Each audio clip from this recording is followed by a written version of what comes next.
از بدو تولد دارن قسمتی از مغزمون رو خاموش میکنن و ما خودمون خبر نداریم. قسمتی که مسئول خواب، وضوح ذهن، شهود و حتی سطح آگاهیمونه.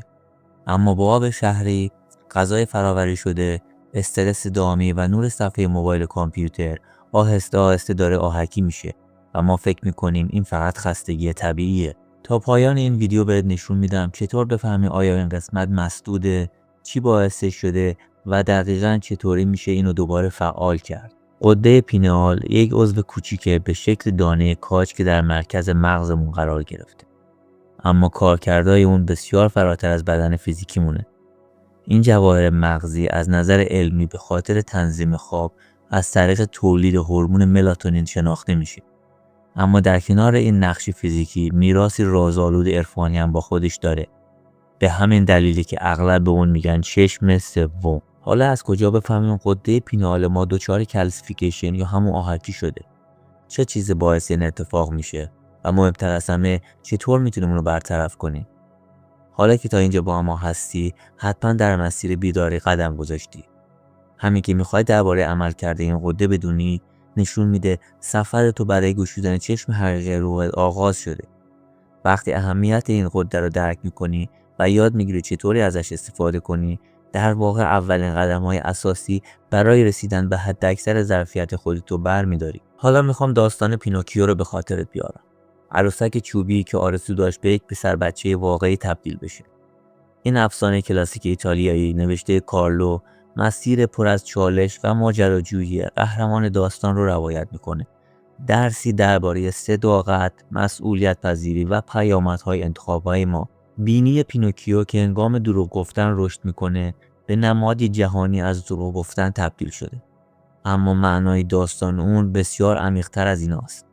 سانتوس بوناچی، پژوهشگر و سخنران حوزه تفسیرهای عرفانی نجومی، نگاه متفاوتی به داستان پینوکیو داره. اون معتقدی که پینوکیو نماد سفر روح انسان برای رسیدن به روشن شدگی و حقیقته. تبدیل شدن پینوکیو از یک عروسک چوبی به یک پسر بچه واقعی نماد بیداری معنوی و عبور از محدودیت‌های فیزیکیه. اما این چه ارتباطی با فعالسازی غده پینئال داره؟ ارتباط بین پینوکیو و پینئال فقط یک شباهت لفظی نیست. در داستان پینوکیو از یک موجود بیجان به موجودی آگاه تبدیل میشه. این همون استعاره‌ایه که اغلب با فعال شدن چشم سوم همراهه.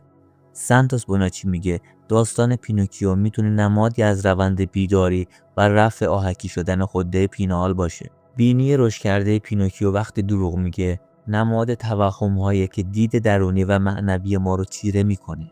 همونطور که دروغ‌های پینوکیو مانع رشد او میشه، آهکی شدن پینئال ما هم شفافیت معنویمون رو مسدود میکنه. سفر پینوکیو برای یافتن حقیقت و اصالت بازتابی از سفر بیداری و پاکسازی غده پینئاله. این فرایند تدریجیه، نیاز به آگاهی، درون نگری و تغییرات اساسی در سبک زندگی داره. وقتی توهم‌هایی که غده پینئال ما رو مسدود کرده کنار میزنیم، فرایند دیگرگونی شخصیمون آغاز میشه. این فقط یک تغییر فیزیکی نیست، بلکه تکامل ذهنی و معنویه. حالا بیاید دقیق بررسی کنیم که آهکی شدن چگونه اتفاق میفته. یکی از عوامل اصلی قرار گرفتن در معرض فلورایده، ماده‌ای که در بسیاری از منابع آب شهری و محصولات بهداشتی دندون وجود داره. در طول زمان این ماده میتونه باعث تشکیل کریستال‌های فسفات کلسیم در غده بشه. رژیم‌های غذایی مدرن که سرشار از افزودنی‌ها و نگهدارنده‌ها هستند، نقش مهمی تو آهکی شدن این غده دارن. کمبود مواد معدنی مانند منیزیم و انواع ویتامین‌ها میتونن روند آهکی شدن رو تشدید کنن. البته با بالا رفتن سن میزان آهکی شدن بیشتر میشه، اما این موضوع فقط نشانه پیری نیست، بلکه میتونه ریتم خواب، ادراک شهودی و شفافیت ذهنی رو نیز تحت تاثیر قرار بده. سبک زندگی کم تحرک و کمبود نور طبیعی یکی از عامل‌های مهمه. نور خورشید نقش مهمی رو تو تنظیم عملکرد این غده داره. کمبودش میتونه عملکرد غده رو مختل کنه. استرس مزمن تأثیر جدی داره. ترشح هورمون کورتیزول هم تو طول زمان میتونه سلامتی غده رو از بین ببره. همچنین آلودگی محیطی و فلزات سنگین مثل سرب و جیوه هم خیلی خطرآفرینه. استفاده بیش از حد دستگاه الکترونیکی یکی از عوامل مهمه. این به این معنا نیست که تکنولوژی رو حذف کنیم، بلکه استفاده آگاهانه و محدود اونه. ابزارهای مثل مدیتیشن های منظم و هدفمند، تمرکز روی خودمون و خودآگاهی و محتواهای آگاهی بخش که به رشد معنویمون کمک میتونن در فعالسازی این غده تأثیر بسزایی داشته باشن. فعالسازی این غده بدون نیت و جهت‌دهی آگاهانه به افکارمون اتفاق نمیفته.